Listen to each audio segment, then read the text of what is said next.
Starmer will end up banning patriotic British marches, guaranteed, says Tony. You can see this writing on the wall. I think there's a lot to be said for that, because I think you can tell, because we know what Labour are like. We know where their true, sort of loyalty lies. Their true loyalty does not lie to the people putting British flags up. Their true loyalty lies with those communities, as you said before, which are sort of running themselves without any interference from white middle-aged men. Well, and they know full well so many of the front bench of the Labour Party's seats require them to basically kowtow and bend over backwards to appease and placate those very communities. Yes. I mean, people like... That's why Jess Phillips, the Minister for Safeguarding Women, has never condemned any of the misogyny or the sexual aggression that emanates within those communities. Could it be because she depends upon votes in that community? Yeah. I'll let the viewers decide. And funnily enough, Nick Timothy was tweeting over the weekend, the MP, a Tory MP, because he wrote a letter to Jess Phillips asking for the involvement now of the National Crime Agency in looking into not just the grooming gangs and the rape gangs in the north of England,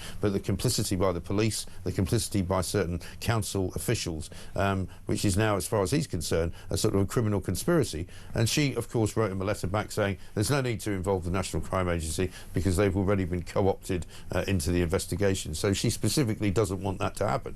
Well, I don't think enough people know. There was a very good chap called Roger Meir who's been a whistleblower about this, about how much the Labour Party in the north of England has been working hand in glove with some of these characters, these nasty characters, to essentially secure postal votes. You've had gangs of Muslims going door to door to communities where they can't speak English, saying, just give us your postal votes, often with a heavy there to make sure they do. Just put it and in then the sack. tranches of they just sign them postal votes, and tranches of these are then going over to the Labour Party. This is the rotten borough politics we thought we got rid of in 1832 with the Reform Act. Yeah, but they brought it in from Pakistan now. Yeah, because the politics of Pakistan have been introduced into this country. There needs to be an inquiry about that. And what I find amazing is that this is not front-page story. I know. We have not just gerrymandering, because we have corruption in politics. People want to shy away from it. They don't want to talk about it because it's, as they call it difficult. It's a difficult conversation. It's not difficult. It's not difficult at all. Just talk about the facts, It's right? a crime. Well, I'll tell you what is difficult. David Lammy, I don't know what idiot came up with the idea of sending him to Manchester to speak to Jewish community leaders and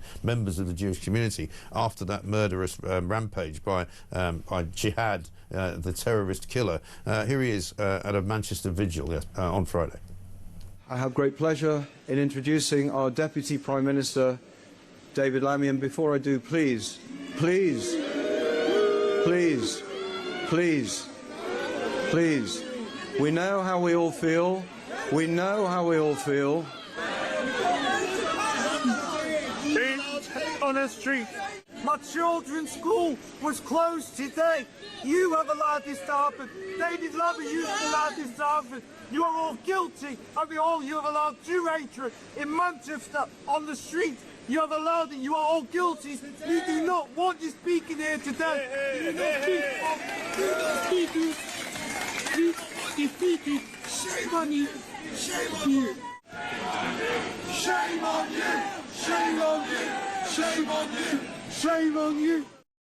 And after that, they managed to quieten down the crowd, and he started. You know how he started his speech? Friends. And you just go, I mean, how completely tone deaf can you be? I mean, even if it says that on your little bit of paper, you might actually start by saying, look, I appreciate how you feel. I'm terribly sorry. I'm here to represent the government. You may not like some of the things I've done in the past, but I'm here to show solidarity. Something like that. But not just read off a script and go, friends. Whatsoever. And bravo to those people for calling out somebody who clearly is two-faced and disingenuous, because you cannot have made your career up to this point from attacking Israel, from doing all the things that he said, and then suddenly expect people to believe that you've changed your view on all of this. People know what he truly believes. And this is a wounded community. This is a community that's grieving. And the audacity of the Labour Party to send out someone like this to speak to them, I think, naturally sticks in their craw. Yeah, absolutely right. He wasn't the only one. I think we just got a quick clip from John Swinney. He's up in Scotland, of course, leader of the SNP, First Minister at Holyrood. Recognition of a Palestinian state, because I think it is the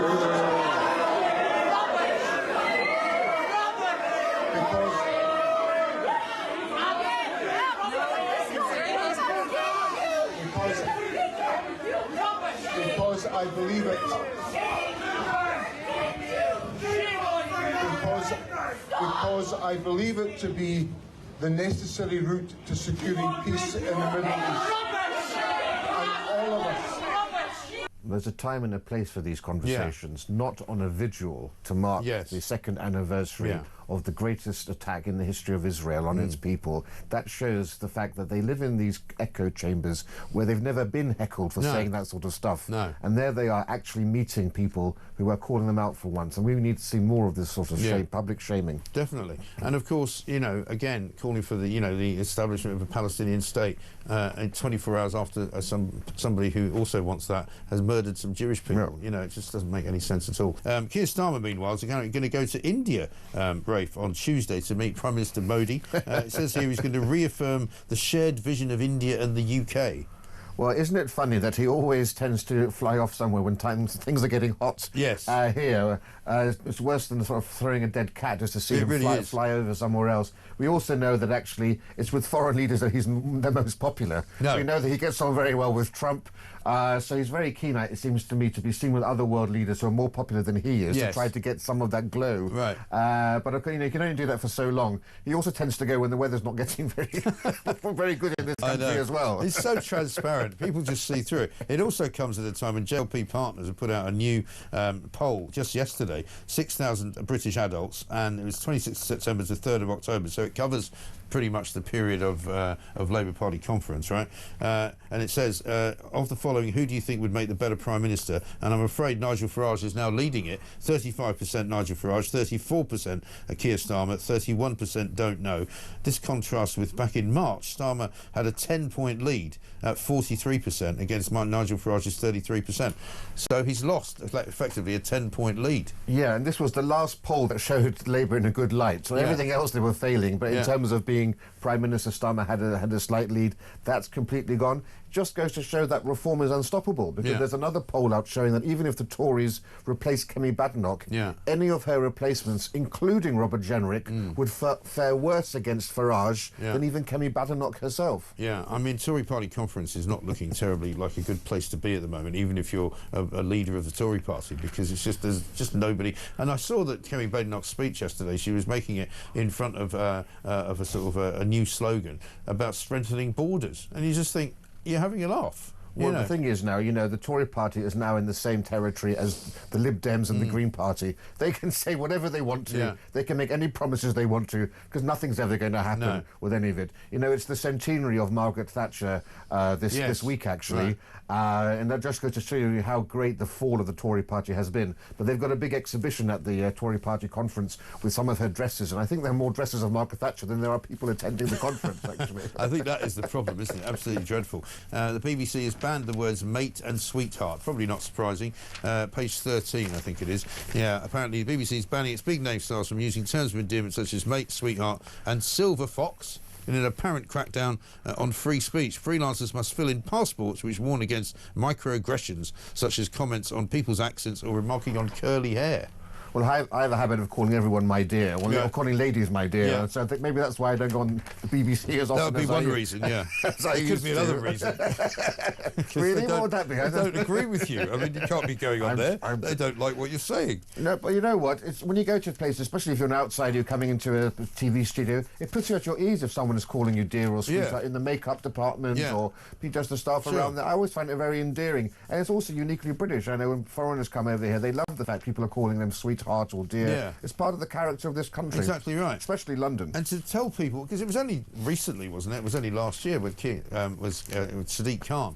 They did that ridiculous thing about if your friends are being misogynistic, you go, mate. Remember that? You know, mate, what you doing, mate? I presume they'll have to can that now. Where all the misogynists were young white men and they'll be told off by ethnic minorities. Yeah, exactly right. Mate, don't say that. A number of OAPs admitted to hospital for snorting cocaine has soared by a third in 2 years. Several people in their 90s apparently being admitted. I mean, there's obviously plenty more life in the old dog yet, as they say. Well, they don't make them like they used to, because I think drug use has gone down around amongst teenagers, and how we know where it's going is going to other people's pensions. It's like that film Little Miss Sunshine. Do you remember where the grandfather was snorting cocaine in the back of the family car as they were sort of driving across the Midwest, and he eventually had a heart attack and died? Quite a funny movie. Is that dandruff, Grandad? No, it's not. No, it really isn't. And finally, I think we've got the pictures of James Bond. They've reworked James Bond.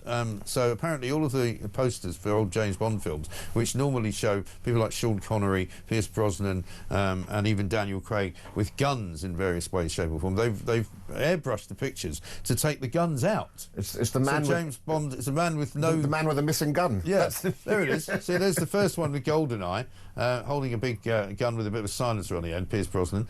Dr. No Gun. Dr. No Gun, they could call that. What's going on? But the crazy thing is the 007 logo is a gun itself, and they've kept the logo in as well. The thing is completely stupid. This is the thing, isn't it? This is why these revamps never work, because it just looks idiotic. Well, what do you expect you're going to get when you watch a James Bond film? I mean, he's got a license to kill. What's he going to kill If you don't with? like guns, you might click on that, watch the film, and then you have a heart attack. Yeah, be really shocked. And license to kill. So what are they going to change the phraseology as well? License to slightly injure? Or license to make it a citizen's arrest? Dr. No Gun says we have there. Dr. No Gun is very good, yeah. It's just mad, isn't it? Police have said that they won't investigate if your car or bike is stolen from a railway station if it happened more than 2 hours ago. Seems a bit weird, doesn't it? Let's find out what's going on. Tom, very good morning to you. Morning. Hi, Mike. Yeah, good to see you. Obviously, an awful lot of people park their bikes at railway stations. I mean, I'm slightly smarting from the old crime wave of Britain at the moment. The back windscreen of my car was smashed in last week, and I had to get it fixed. But what's all this? The police saying they won't investigate if your bike is stolen from a railway station if it's more than 2 hours ago. I mean, my understanding from talking to people in the big wide world these days is that they don't investigate it much anyway. Well, yeah, exactly. I mean, you couldn't really make it up. I mean, bike theft, 98% of bikes stolen in London are just, never found. Yeah. There's no real success rate. So the idea that the police are now going to actually just anything over 2 hours at stations where people actually leave their bikes there for the day, sometimes if they're commuters, it's crazy. I mean, it's going in the opposite direction. We need more help, not less, really. Yeah. And what's their justification for this? Have they not got enough police? Have they not got enough CCTV? I mean, usually most of these stations are covered in CCTV cameras, aren't they? Yeah, I mean, the CCTV is there. There's one bike place in Watford, I think it was, had 30 cameras at a station. So that's not really the issue. I think what they're saying is that they haven't got time to go through it. It's not a good use of their time, if you like. So they're just sort of deprioritising it. And I think just sending the wrong message, saying basically that to criminals, to bike thieves, you're going to have a free run. Free. But that's the trouble, isn't it? When this kind of story comes out, you just get the idea that, well, so nobody cares. I mean, some of the most dangerous places to park your car are railway station car parks, even though, they might have cameras there, because people know that, as you say, nobody will bother following up on it. No, yeah, they're hotspots. Train stations, unfortunately, they are prime hotspots, and cars and bikes are vulnerable. I mean, yeah, it seems ridiculous of all the places to sort of, you're saying to bike, cyclists, leave your bike here. It's a sensible place to leave it. You don't need to leave it there, but actually, what we're going to do is leave it open to being stolen. Yeah. I mean, what's the sort of the scene in places like the centre of London or the centre of Manchester? I mean, are bikes getting stolen from those places as well? Yeah, I mean, stations are particularly vulnerable, but in London, there's kind of up to 200 bikes a day are being stolen at the moment, if you include burglaries in that. So, a lot of people are losing their bike. And the thing is, you stop cycling. I mean, people can't necessarily afford to replace the bike if it gets nicked. And about 25% of people stop cycling if they have their bike stolen. So, we want to encourage cycling. It's good for you. It's very healthy. It's good for the environment. So it just feels like in London particularly, it's going crazy at the moment. A lot of cyclists, and it's a good thing.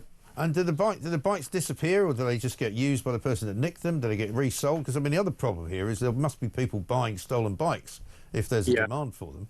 Yeah, there's a real racket. I mean, if they're particularly expensive bikes, they get shipped on, they can get moved out of the country if they're worth a lot of money. But even your kind of average street bike, £200-300 bike, is getting, you have it nicked and it'll appear in a market somewhere that, or online straight away. And that's the problem. There's But that's the problem then. That means that people buying these bikes are effectively, aiding and abetting a criminal enterprise. Yeah, I mean, people should really be ask where they're getting this bike from. You know, if they're getting it on Gumtree and it's 50 quid, you know, it's bound to be suspect, to be honest. And people need to be a little bit more savvy and a bit more kind of, a bit more savvy about it, really. Well, maybe you should get registrations on them, as I've always been banging on about, and maybe you could track them a bit more. Let me ask you about another story that's in the Mail today. Number of cyclists injuring pedestrians has hit an all-time high, apparently. Police recorded 603 accidents where a civilian was injured in a bike collision last year. That's up from 2023, 19%.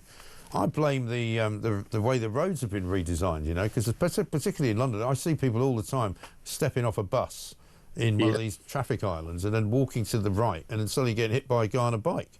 I mean, London streets really are designed for cars. They're not really been designed for bikes, and that's one of the problems, that there are these workarounds and, you know, lanes and things where it's not ideal, certainly for cyclists and pedestrians. So yeah, I mean, look, cyclists need to behave responsibly if they want respect on the road. It needs to go both ways. I get that, but pedestrians much more likely to be hurt and injured by a car than a bike, to be honest. They are, yeah, but I mean, they're not so much now because the cars go so slowly in so many parts of London. But, you know, somebody needs to talk to Sadiq Khan, because he won't talk to us, and tell him to sharpen it all up a bit, I think. Would you do that for us? Yeah, I'd love to talk to Sadiq Khan, actually, about lots of things. I mean, he's got a lot on at the moment, but yeah, it's really important that people can move around the city safely. It is, absolutely. Straight up to a Tory Party conference. Mel Stride MP and Shadow Chancellor is with us. Mel, very good morning to you. Good morning, Mike. Good to see you.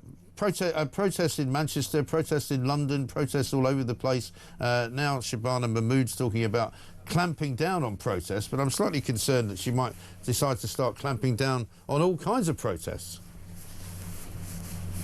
Well, obviously, we need to look very carefully at the proposals that the Justice Secretary, Home Secretary is making. But look, Mike, we've ended up in a position where these marches have been a source of a great deal of hatred. We have ended up in a position where many Jewish people in particular and Jewish communities have become extremely fearful, and they've been fearful indeed for some time in our country, and that just isn't right. So there is no doubt that the government needs to take further actions. We do need to look at the detail of what is being proposed here exactly, and as you're suggesting, obviously make sure that the exercise of those new powers is appropriate.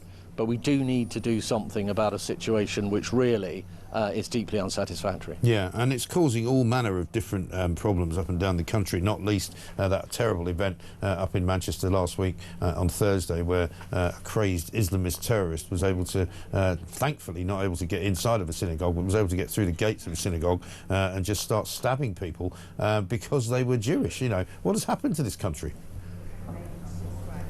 Well, I think we've arrived at a very, very sad moment when something like that happens. And it is bred of a generalised feeling in certain quarters that's being expressed often in these marches, which is stoking things up to the extent that appalling individuals do things like that. And that's why it's important that the government does get a grip of this and looks at these marches and looks at whether they're always appropriate. But as I say, we will want to look at the Home Secretary's proposals very carefully. These measures will have to go through Parliament, so there will be an opportunity to debate them then. But we certainly need to move to a point where these marches are not in and of themselves actually fueling problems, including the kind of problem that you have just touched on there, Mike. You're speaking today at Tory Party conference. You're going to promise £47 billion in savings, cuts to welfare, cuts to foreign aid. Is anyone listening, though, I suppose is the question, Mel? Well, I think it's important that we are very clear as a party as to what we stand for.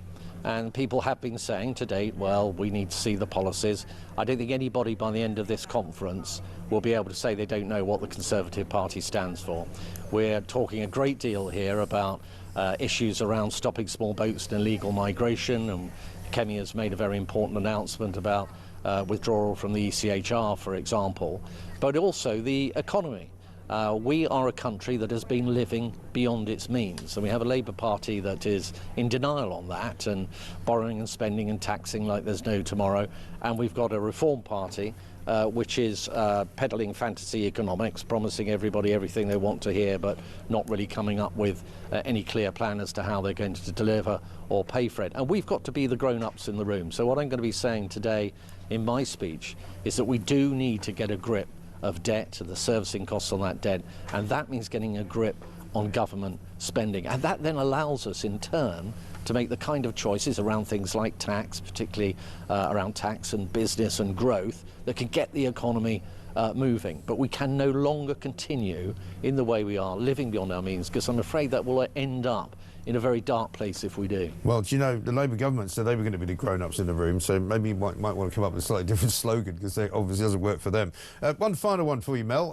People are showing me the cover of the new programme for the Tory Party conference, and there's a whole collection of your colleagues on there, sort of senior shadow cabinet ministers. Apparently you are not there.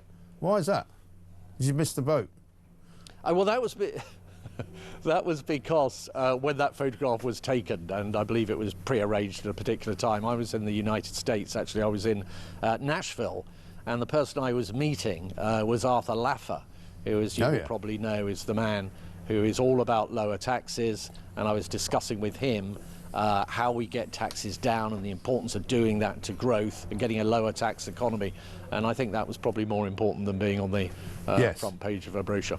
Indeed. All right. Well, I'm sure she'll make it up to you over the course of the next couple of days. But, Mel, thank you very much indeed. Talk exclusive. It's about a bus driver who was sacked after wearing a Liverpool shirt when he drove the bus. Now, they say he shouldn't have been wearing a football shirt, but unfortunately for this man, whose name is Isaac, we're not going to give his second name, he's only 21 years old. He was driving a replacement bus service on Saturday outside Stamford Bridge. He didn't know he was going to be driving past Stamford Bridge, because otherwise he probably wouldn't have worn a Liverpool shirt, because, of course, unfortunately, Liverpool had just lost the match to Chelsea. Have a look at this.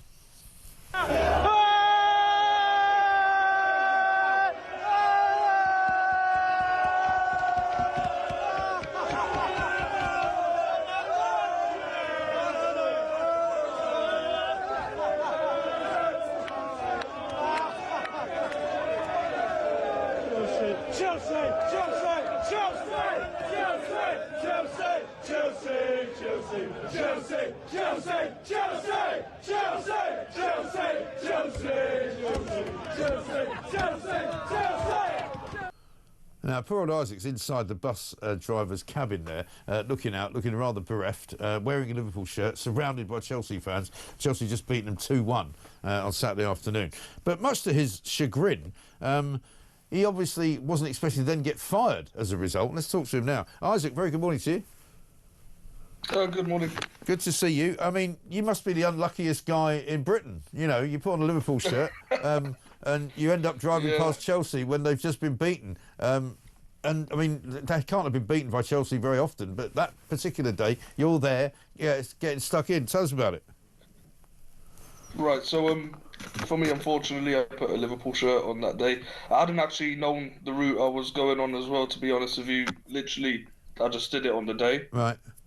Put the T-shirt on first thing in the morning. It was literally the first clean T-shirt I had, actually. Right. Went to work, picked up the bus from the bus stand, took over.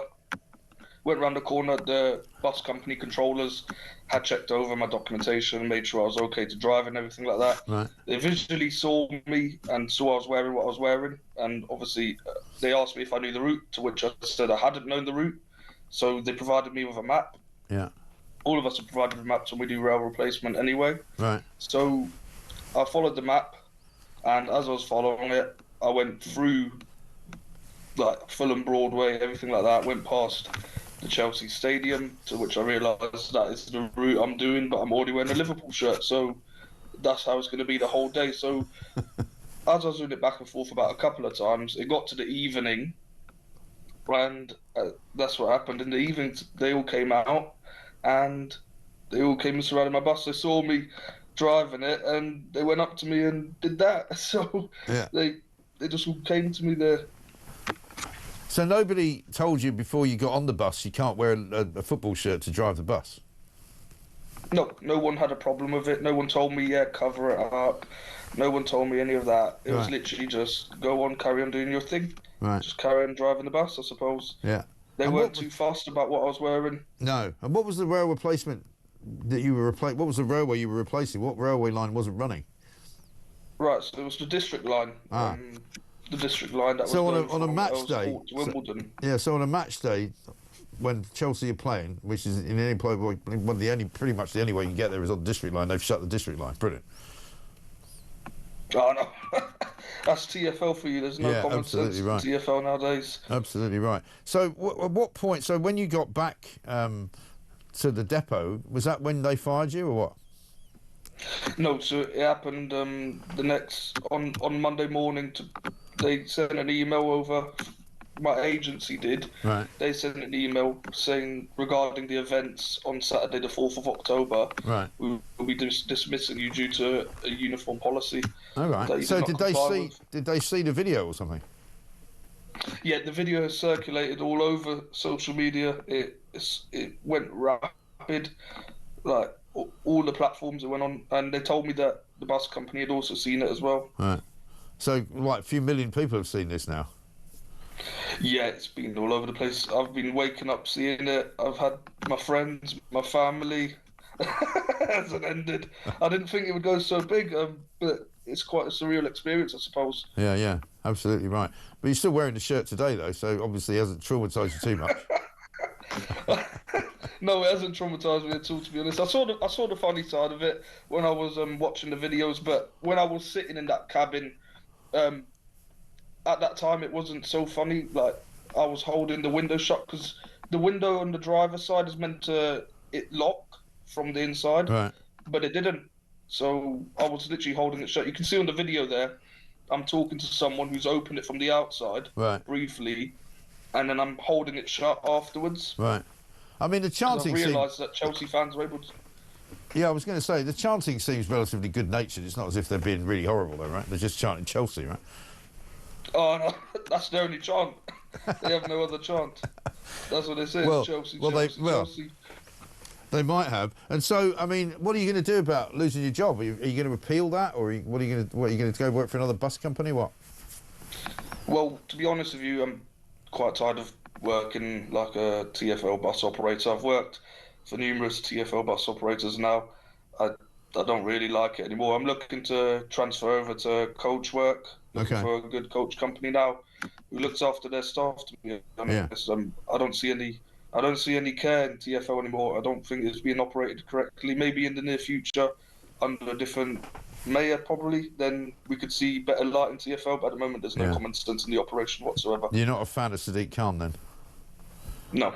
No, nobody is. I don't know anyone who votes for him. This is the thing. I can't imagine how he keeps getting re-elected because everyone I talk to doesn't like him. I'm as surprised as anyone else is. I know. Amazing. So, I mean, maybe you could maybe you should apply for a job with Liverpool Football Club. You could drive their coaches. I'd love to, if they ever give me the opportunity to. How long have you been a Liverpool fan? Since I was born. Really? So It's been inherited. I followed my uncle and my older brother, who was initially a Liverpool fan before he became a Barcelona fan. Yeah. Well, everyone said they were going to win the league again this year, but they're second at the moment, aren't they?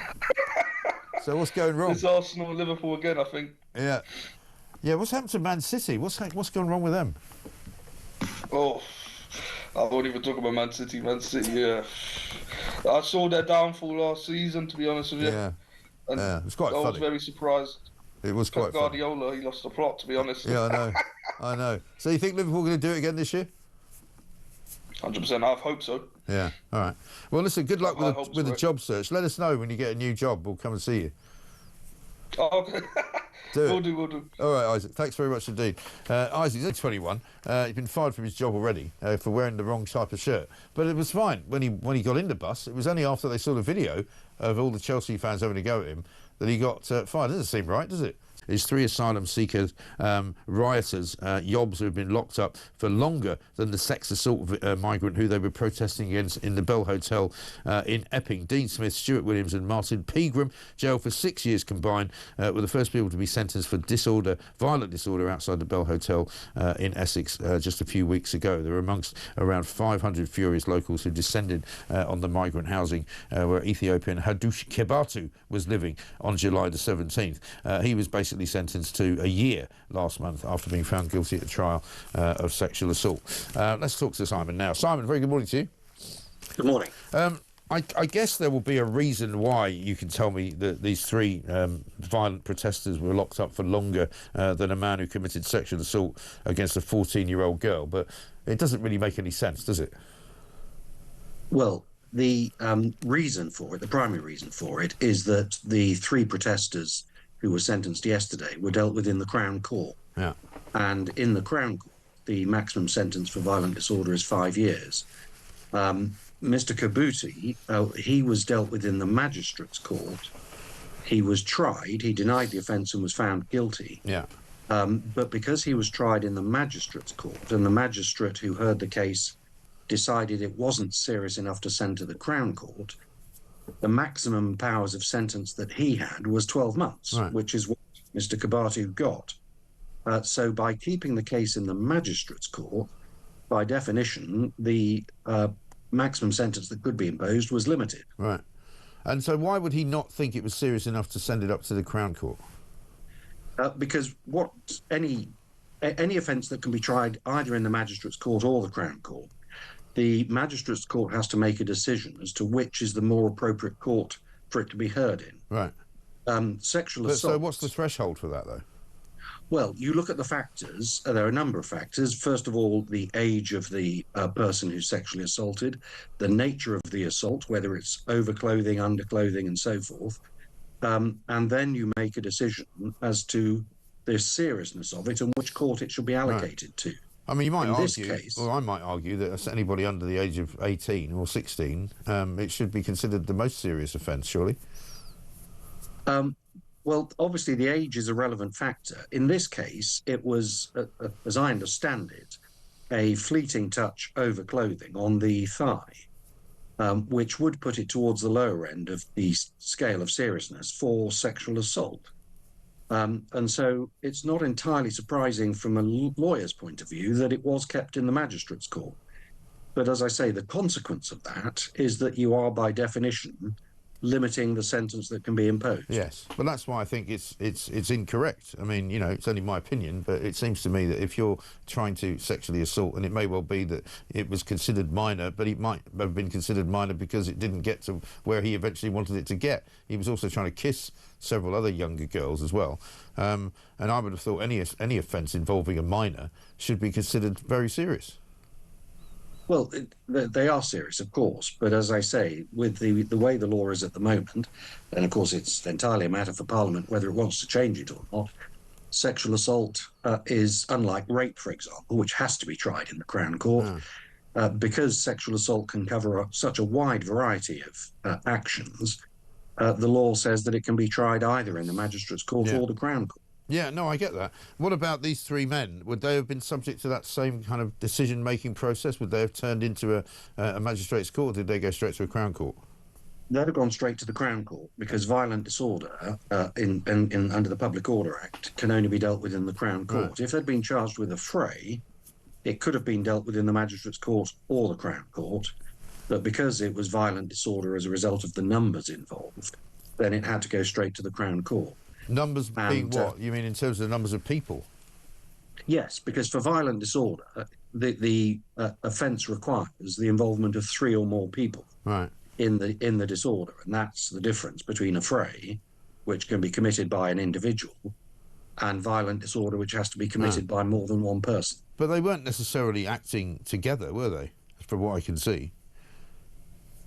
Well, They must have been, because they pleaded guilty, as I understand it, and violent disorder is 3 or more whose actions taken together but again, put people in fear of violence. But again, you know, definitions are important, aren't they? You know, as you say, sexual assault can carry a variety of different seriousness depending on how serious it was, in the same way that this could have been a fray, but somebody decided it wasn't a fray, somebody decided it was violent disorder. They might not have understood the difference, and they might have pleaded guilty because they were advised to, because they might have got lesser sentences. But it does seem perverse, I think, to a lot of people listening, that, you know, the 3 men who are, you know, are found guilty of attacking police officers somehow end up in prison for longer than a man who tried to sexually assault a 14-year-old girl. Well, they're completely different offences. No, I understand that, but you understand my point, don't you? I understand it entirely. But as far as the three who were sentenced yesterday are concerned, as I say, they pleaded guilty. I wasn't in the case, but I assume they were advised properly by their solicitors and barristers as to whether they were. That's an interesting assumption, because people who generally are not averse, are not sort of equipped to understand the law, will often do what is suggested to them because they don't know really any other choice. Well, that's right, and that's why you have a lawyer advising. But if I'm advising a client, I don't advise them to plead guilty unless, on the instructions they give me, I am satisfied that that is a proper plea for them to enter. Right. And but if somebody doesn't appear as though they've got a break for pleading guilty, does it? I mean, presumably their sentences are towards the heavier end of sentencing for that particular offence. Well, as I say, the maximum sentence for violent order is 5 years. There are guidelines from the Sentencing Council, and it's interesting that Robert Jenrick has just announced that he's planning on scrapping it. And when you look at the Sentencing Council guidelines, this falls pretty much in the middle of the area of seriousness as between culpability and harm. And so the starting point is set at 3 years. Right. The judge who passed sentence yesterday has gone down from that, presumably to reflect the fact that they did plead guilty. Well, also presumably because he didn't think it was that serious. Well, that too. Yeah. Yes. I mean, he'll have weighed up. So he weighs up that what they did wasn't that serious, and we get another judge in Magistrates' Court saying that what the sexual assaulter did wasn't that serious, but they still end up getting more than he did. Well, I come back to the point I made earlier. The magistrate in the Chagossians case passed the maximum sentence that was available to him. Yeah. So he obviously took the view that of the type of sexual offences that are capable of being dealt with in the magistrate's court, it was the most serious of its type. Yeah, some might say serious enough to bump up to the Crown Court, but we could do this all day. It's like it's like one of those moots that we used to do when I was studying A-level law. There we are. Listen, good to talk to you, Simon. Thank you very much indeed, Simon Spence there. I mean, you see the problem with the law, because it's riddled with what Simon very well explained there, with choices, and choices get made based upon individual personal opinions. The judge in the Magistrates' Court decided that, attempting to sexually assault or sexually assaulting a 14-year-old girl was not a serious enough offence to bump it up to the Crown Court, where he would have got a much longer sentence. Surely it should be written down for these people to say any kind of sexual assault involving any kind of minor under the age of 16, certainly, if not 18, should become serious enough to automatically go to the Crown Court, surely. Let's talk to Jake Wallace-Simons, though, author of Never Again, How the West Betrayed the Jews and Itself, a new book out this month, we should say. Obviously, yesterday, the anniversary, the second anniversary of October the 7th, that terrible, terrible day 2 years ago, where nearly 1,200 people were murdered, raped, set on fire, beheaded, treated like animals, basically, by scumbags who call themselves Hamas. Jake, a very good morning to you. Good morning.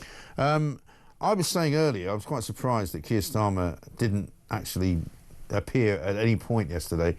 We were told he was going to appear at some vigil or other. I don't know if I'm wrong about this, but I don't think he did appear at any vigil. I don't think he did make any kind of statement whatsoever about October the 7th, the second anniversary. It's no surprise at all. I mean, I gave a speech at the rally against anti-Semitism a few weeks ago. 70,000 people gathered outside Parliament. We heard from Richard Tice, we heard from Chris Philp, both of whom you've just had on the programme. Yeah. But Keir Starmer didn't turn up and didn't send anybody from his government to address the crowd. A couple of weeks later, he recognised a Palestinian state to jubilation from Hamas, who were not demanded to release the hostages first. The following week after that, he was then lamenting an attack in Manchester, which Hamas presumably were celebrating.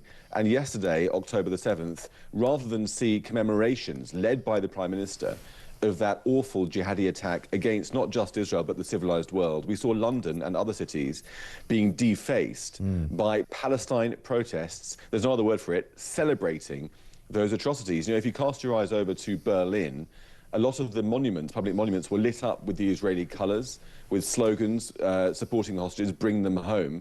We didn't see any of that in Britain at all. It's absolutely shameful. Talk about Keir Starmer in the cockpit. Where's he flying the country? Yeah, exactly right. And I mean, I saw some footage from outside of King's College in London, not far from where we are here at London Bridge up in Holborn, where they were chanting for global intifada. And by any measure, that's an illegal chant, I would have thought, isn't it? Shouldn't the police be arresting some of these people? Yeah, I mean, not only that, but there was, I saw yesterday that there was a group that protested outside the BBC and then walked down to Parliament Square yesterday, and they were called Intifada 87. And the police very kindly restricted them from going outside synagogues as they had wanted to do. But that's not enough. The problem is that these protests have been going on for 2 years. For 2 years, I myself and many other people have been saying, look, they're saying they want to kill us. They're saying it in every single code they can think of. Do something about it, limit it, stop it. You know, the people involved with a lot of these protests, organising these protests from the beginning, have ties to Hamas, which have been widely reported, past ties to Hamas. Some of them have been pictured with Hamas leaders in Gaza. And yet the police have not stopped them, have not limited them sufficiently. And lo and behold, 2 years later, almost to the day, we find the atrocious attack on a synagogue in Manchester on Yom Kippur that claimed 2 lives. Yeah.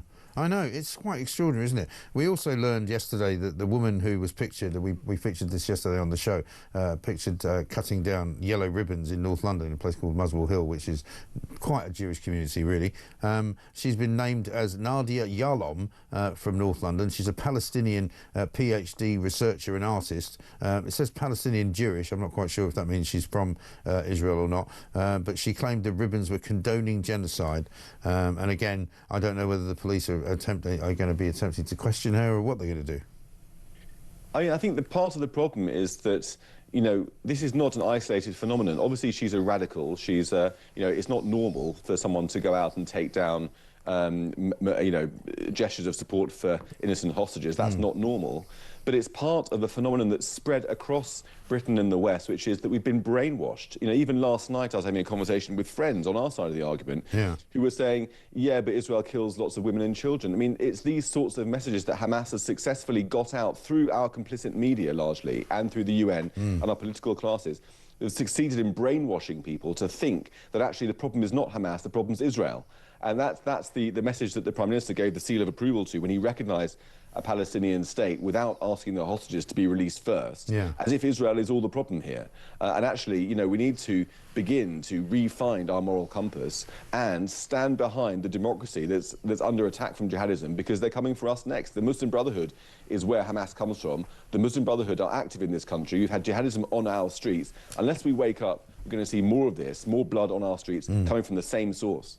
Absolutely. Good to talk to you, Jake Wallace-Simons. Thank you very much indeed. New book out, Never Again, How the West Betrayed the Jews and Itself, which is pretty pertinent this week, particularly given what happened yesterday in London, and given what happened in Manchester, given what happened in Edinburgh, and given what happened in other parts of Europe where, as Jake says, they actually commemorated properly the deaths of those people on that terrible day 2 years ago. They had, you know, lights, they had monuments, they had music, they had, you know, vigils, they had candles being lit. You know, we didn't have any of that, and we certainly didn't have the government leading any of that, which is pretty shameful, it seems to me. International border control expert Henry, have you ever heard anything like this before? No. Like, this is just, you know, if you want to, it's a much overused phrase, isn't it? You couldn't make it up. I know. If you'd asked me, you know, a few years ago whether any such situation as this could arise, then I would ask you, you know, what you've been drinking. Yeah. But it's mad. It's utter madness. I mean, right at the beginning of this piece, you talked about, you know, the fact that we're sort of, you used the analogy of selling your phone and paying somebody to take it from you. I'll explain this, because actually the madness of it, it's even in a sense worse, because the Chagos Islands, British overseas territory with a huge base, a strategic military base there for us and particularly for the Americans. Now, the Americans were going to oppose us giving the Chagos Islands to Mauritius unless we had an agreement on the base. Mauritians said, well, look, you know, if you're going to give us these islands, that's all well and good, but, you know, there are islands and you want to have access to a military base on them. Well, you're going to have to lease that base off us. Right. So that's what we're actually paying them for, so that we remove American opposition. So there's some sort of agreement there. So we're giving them land with a massive, great military facility on it that we need and the Americans need, and then leasing that base back off them. And in this whole process, the poor people of the Chagos Islands have been trying desperately to get decent, you know, proper conversations going with the Foreign Office. They've been blocked every which way. They have even turned up at meetings with the Foreign Office in the Foreign Office building itself at King Charles Street to be told, right, we're not going to talk about the future of the Chagos Islands. Right. Well, the whole thing is utter madness. So these poor people, you know, have had no real sort of channel into the government. The government has not listened to them, has not wanted to talk to them, and now is having, you know, the poor citizens of Hillingdon are going to have to pay for this. It's you know, there are so many scandals surrounding this government, Mike. I cannot quite grasp that.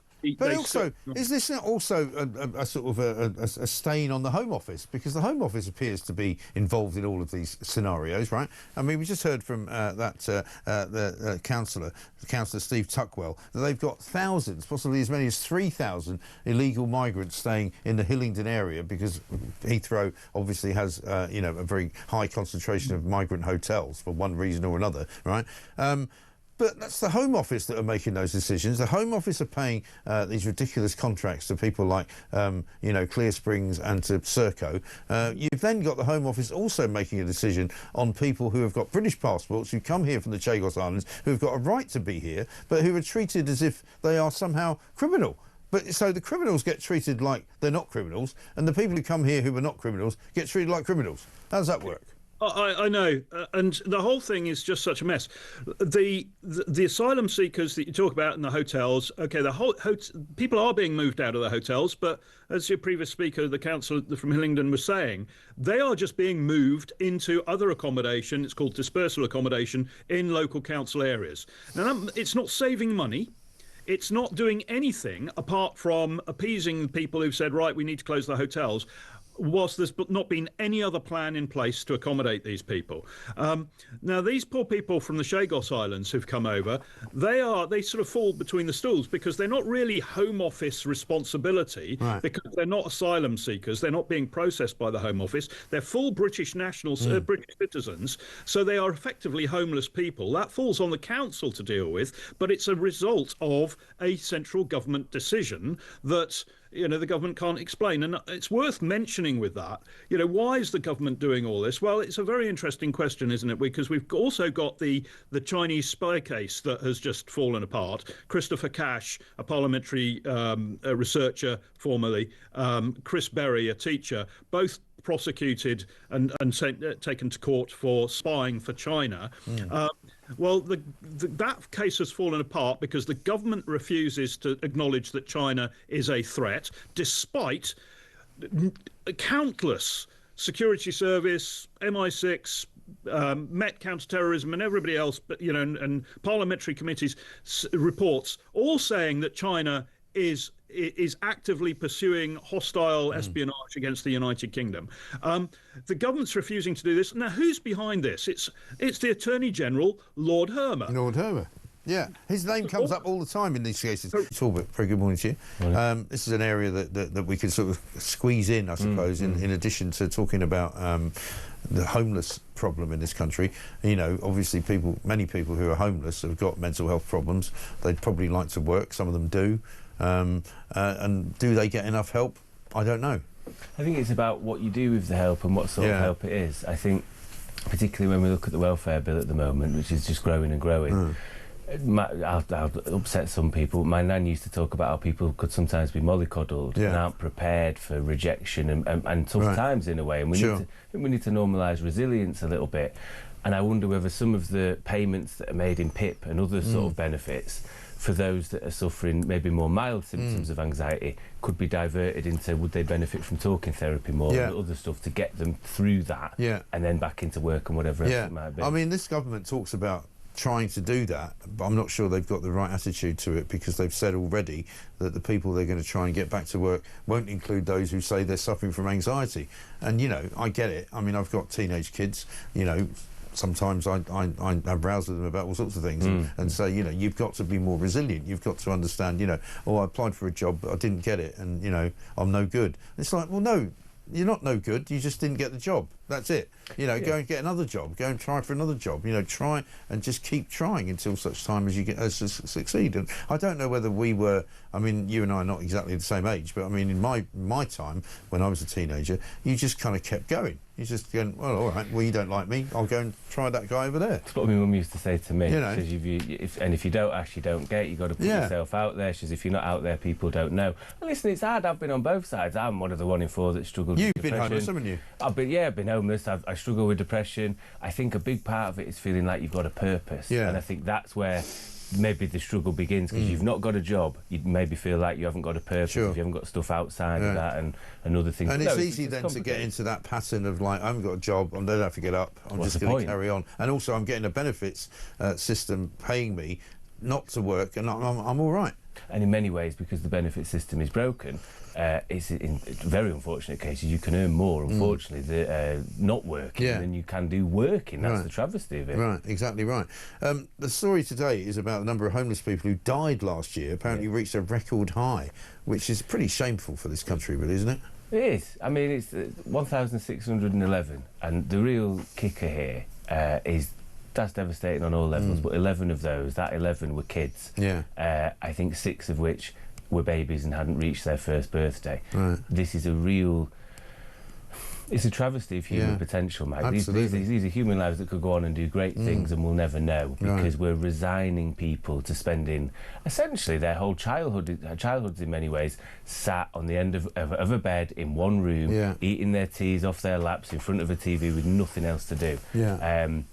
And there's got to be a better way of doing things than what we currently are now. I'm trying to preach housing first, which is what I do in my role as a senior fellow at the Centre for Social Justice. Centre for Social Justice have identified that you could double the amount of housing first places in this country from around 2,500 to 5,500 for 100 million quid between now and the end of this Parliament. The way you do that is scrapping civil service relocation funding.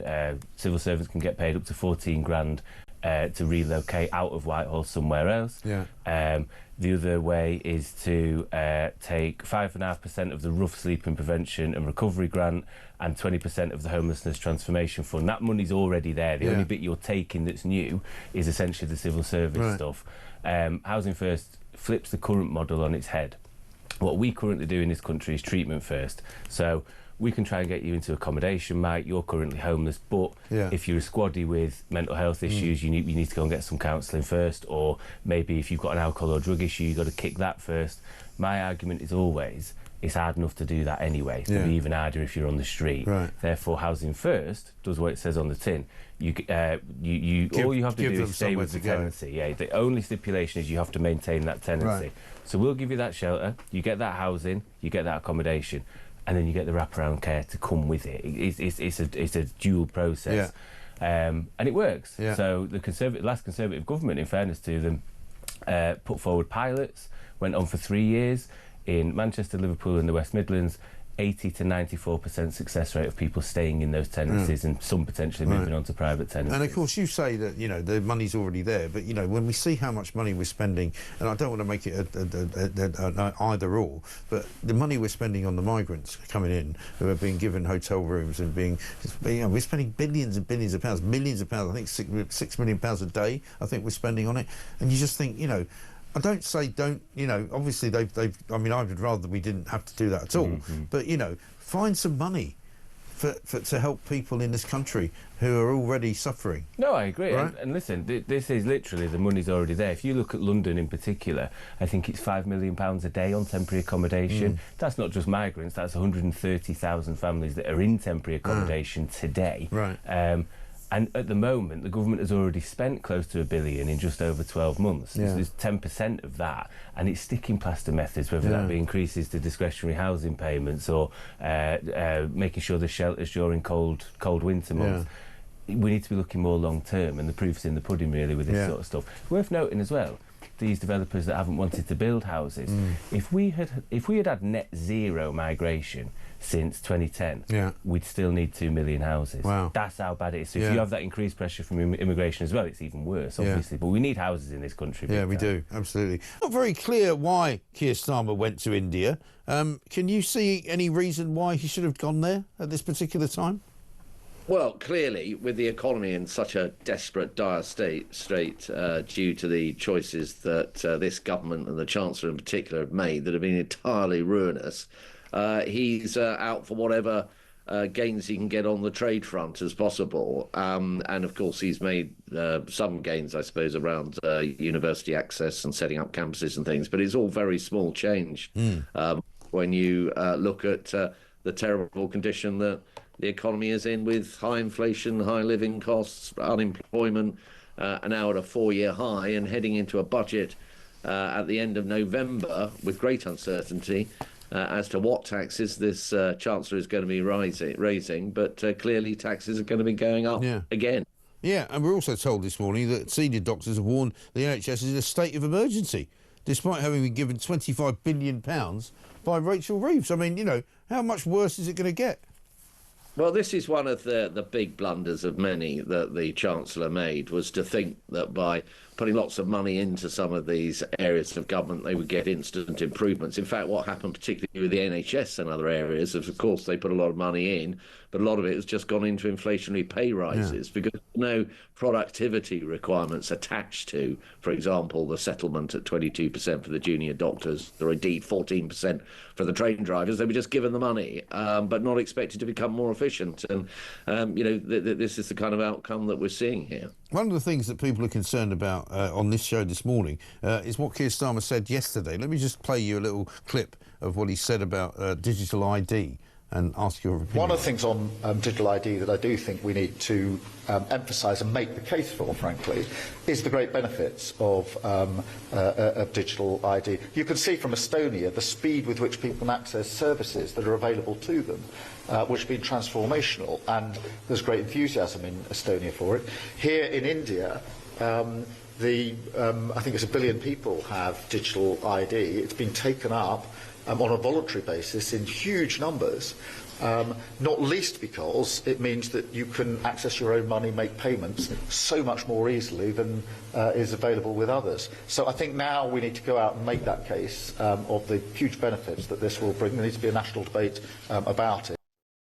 So he wants to have a national debate about it now, which he didn't want to do before, but are you concerned about the idea that he says this will enable you to access your own money? Surely we can do that anyway, can't we? We don't need digital ID for that. Well, of course, you know, the payment system in this country, particularly with, you know, digital, etc., and credit cards and debit cards, you know, has become very different from the world of cash that we were used to quite some time ago. But look, Mike, this is an expensive distraction, this whole digital ID card business. And it's all about, as you know, trying to feed into the arguments Labour are putting as to how they're going to control illegal migration. Well, we've seen 33,000 illegal migrants coming to our shore this year. So it's been going up, not coming down. And what they've really got to get right, if they're going to tackle it, is to change the arrangements around, for example, the ECHR, which we've said that we will withdraw from, so that we make sure that we are in control of who is staying here or who is being returned.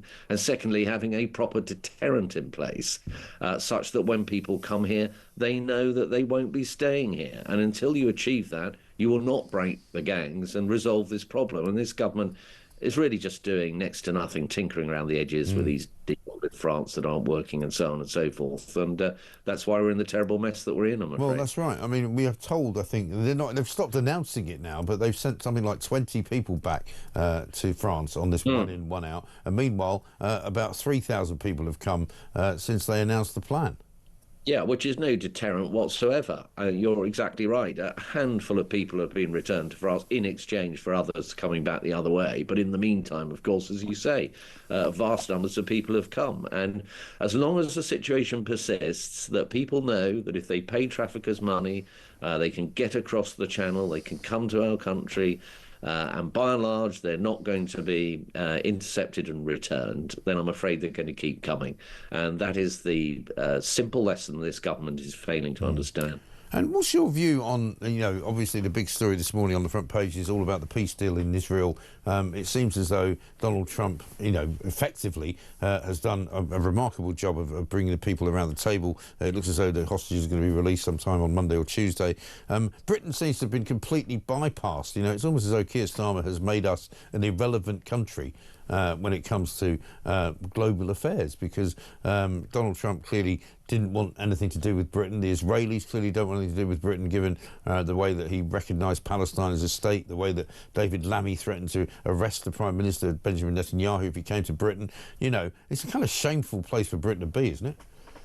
Well, I think in relation to Israel, the government has made a number of mistakes, and you've highlighted some of them there. But as to the peace deal, look, we should really welcome the fact that we are at least in a position where hopefully very shortly the Israeli hostages will be released. We will be able to be looking at getting humanitarian aid into Gaza more effectively, and our country, of course, can play a very important role in that. We're very used to doing that kind of thing. But I think we should also be quite cautious about where this will go. We've had many stop-starts in the Middle East over many years in these kind of situations, but let's at least welcome the progress that has been made now and hope that this does move to some kind of transitional government arrangements in Gaza that in time can lead to that two-state solution that I think most of us want to see. You've had your party conference this week. Lots of accusations of it being, not particularly well attended, a little bit sparse when it came to people watching speeches, including your own. What sort of lessons would you say the Tories have learned this week about, where they are in the world? Well, look, we're in a tough place, and we know that. We always knew after that punishing general election defeat that this was a journey. It wasn't going to be a quick sprint to getting, back in the polls where we want to be. But I think the conference was extremely important. I'll tell you why, Mike. Before that conference, a lot of people were saying, what do the Conservatives stand for? And what are the Conservatives proposing in terms of policy? And you got a very rich diet at that conference. So in terms of borders, for example, I've already mentioned the decision to withdraw from the European Convention on Human Rights. And I think Kemi has shown huge leadership, actually, in uniting the parliamentary party and the shadow cabinet in a thoughtful way that she approached that particular issue. So we have this united position. And on the economy, of course, we made some very important statements. The first is that we will be the party of fiscal responsibility. We will live within our means. And the way we will do that is to find savings across government so that we can bear down on the debt that is getting out of control. But I went still further by making various commitments around tax, important tax cuts, which is what we want to see. If we're going to get our economy going, we have to get taxes down. So there was the abolition, for example, of stamp duty on property. There was the abolition of business rates for shops and pubs in high streets, and a really big, bold offer to young people, such that the first £5,000 of national insurance that they would be due to pay on their first job will actually now go into a savings account to allow them to get on the property ladder. And I think they were really important things. Our activist base, I think, has been hugely fired up by this. And I'm seeing on the WhatsApp groups, that we have as MPs here, Conservative MPs, lots of stories about lapsed members getting back in touch, wanting to rejoin the party, local associations getting invigorated and reaching out to people to join the party. So I think this will be something of a turning point. There's a long way to go to the next election, but it's been a really, really positive conference. OK. I spoke to Matt Vickers yesterday, Deputy Chairman of the party, and I asked him, because we were talking about net zero, and he said how you're sort of rolling back on net zero a little bit. But I said to him, when exactly will it come under a Conservative government to the point where you cannot any longer buy a petrol or a diesel car? He said eventually, after a bit of sort of rocking and rolling around it, he said he didn't really know. Is there a target for that under the Tory party? Well, where we stand at the moment, Mike, is we recognise that energy costs, and particularly electricity costs, are far too high.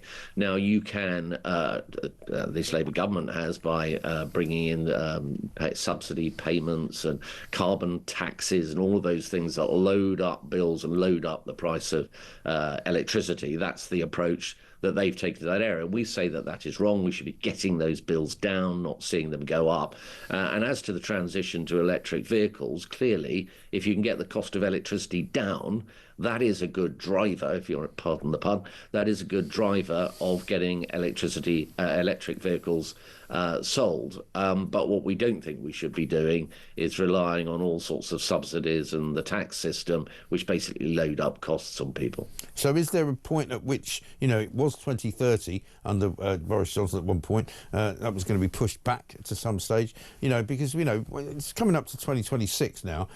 People are thinking about buying a car. They're not quite sure what sort of car to get. They might keep it for 10 years. Can you tell people that if you get back into government, say in 2029, what point would people be told you can't buy a new petrol car? Well, we currently, our position is that 2035 is the year by which the EV targets that are being imposed on manufacturers should be met. But I think there is a new point here, which is that the market will ultimately determine, in large part at least, when that moment arrives. And we can accelerate that actually by getting down the cost of electricity, so that those that are buying these vehicles know that they're able to run them economically and in a cost-effective way, rather than being loaded up with carbon taxes that makes the whole thing that much less attractive to those who want to buy those vehicles. Right. So, forgive me for banging on this particular drum. So you're saying at some point or other in the future you will ban petrol cars? Well, where we are at the moment is that policy is being developed further in that area. We've made an important statement clearly about getting electricity prices down by getting these subsidies and taxes off people's backs, and I've just focused on that. In terms of further policy around the manufacturing of vehicles and mandation of the manufacturers themselves, and that's clearly something that we will have further clarity on. So you don't know either? The action, but no, what I didn't quite say that. What I said, you sort of have. Well, no, I said the current position, and this is a very clear position, is that by 2035, it was originally a 2030 target, you remember, Mike, and we said that was too aggressive, so we took a position which was to move it to 2035. But the bit that I'm also saying in addition to this is, of course, policy in all these areas is under review. We've got an election in 4 years' time, and these are kind of questions that you're quite legitimately asking that we will be looking more closely into. But as things stand at the moment, the announcement we've made is about getting prices down. And to give you an idea, it would be worth about £165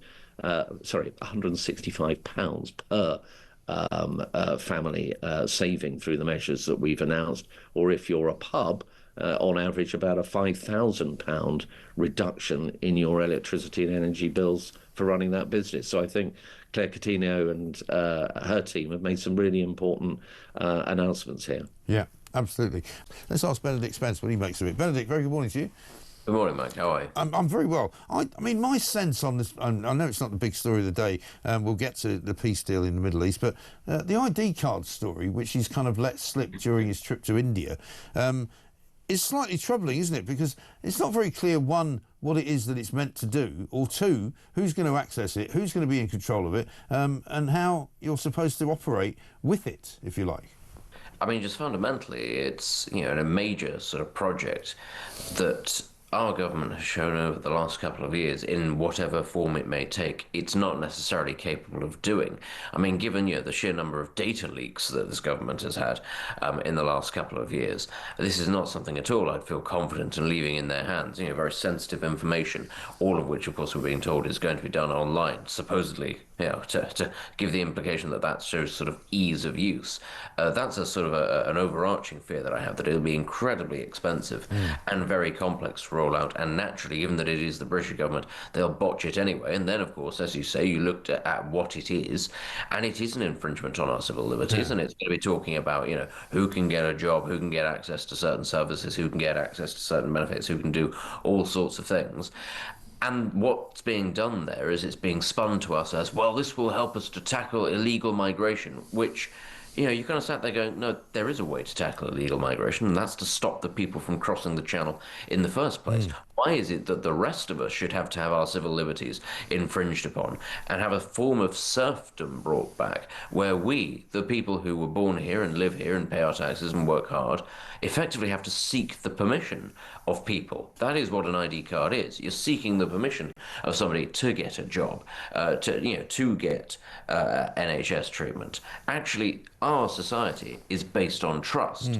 The government has destroyed that trust with a series of incredibly bad decisions over the years, and is now making us take the rap for it by saying, well, this is the only way you'll get the trust back, is by doing this thing that we want to do. Well, this is the thing. And I mean, it was all very confusing, wasn't it? Because I think most of us agreed that when it was introduced to the nation, if you like, on 2 Fridays ago, it was very much a sort of dead cat strategy. They were trying to get Morgan Sweeney off the front pages, trying to get Dolkygate off the front pages, and they weren't really very clear about who would have to, you know, have this digital ID, whether or not it was compulsory. They didn't seem to know. But he kind of let a bit go yesterday in India. Have a look at this. One of the things on digital ID that I do think we need to emphasise and make the case for, frankly, is the great benefits of digital ID. You can see from Estonia the speed with which people can access services that are available to them, which have been transformational, and there's great enthusiasm in Estonia for it. Here in India, I think it's 1 billion people have digital ID. It's been taken up on a voluntary basis in huge numbers, not least because it means that you can access your own money, make payments so much more easily than is available with others. So I think now we need to go out and make that case of the huge benefits that this will bring. There needs to be a national debate about it.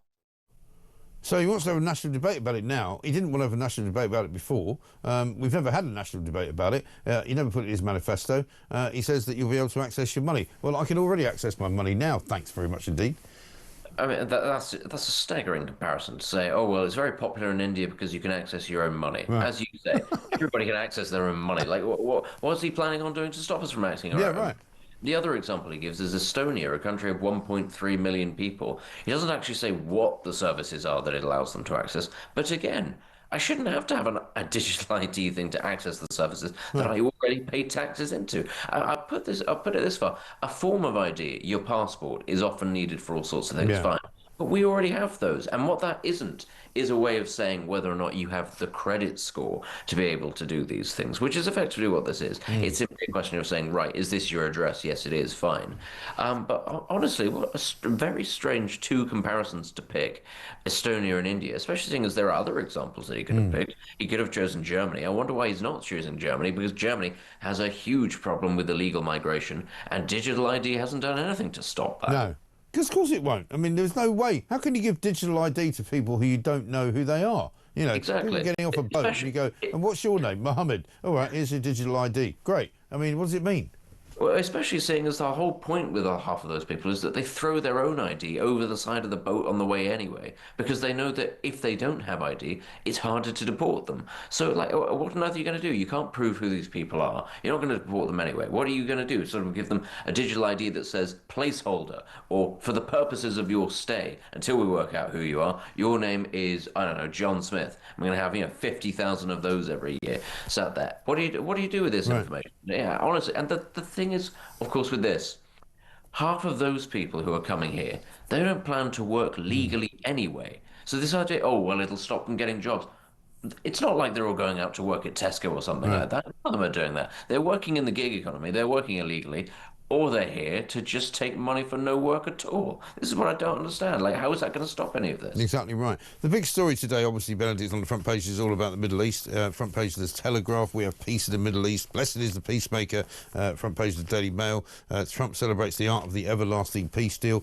I mean, my question is that isn't it kind of embarrassing to be British and to know that our Prime Minister has played absolutely no part in any way, shape or form in forming this peace deal and will play no part again in carrying out the peace that will continue to sort of to work its way through Israel and Gaza, and basically has now become an international irrelevance. Irrelevance is the key word there, because we've gone through the whole rigmarole of deciding we're going to recognize Palestine as a state, which is something that people, including the United States and Israel, were saying at the time, this could jeopardize a peace deal. And now it turns out there actually is a peace deal on the table, and it hasn't jeopardized the peace deal because we don't matter that much. Yeah, and it's not just us also. The same can be said for countries like Canada and France, who all did the same thing, and the US and Israel saying, please don't do this because we might actually be able to get a peace deal. They have got them anyway. Our recognition of Palestine has done absolutely nothing for the Palestinian people.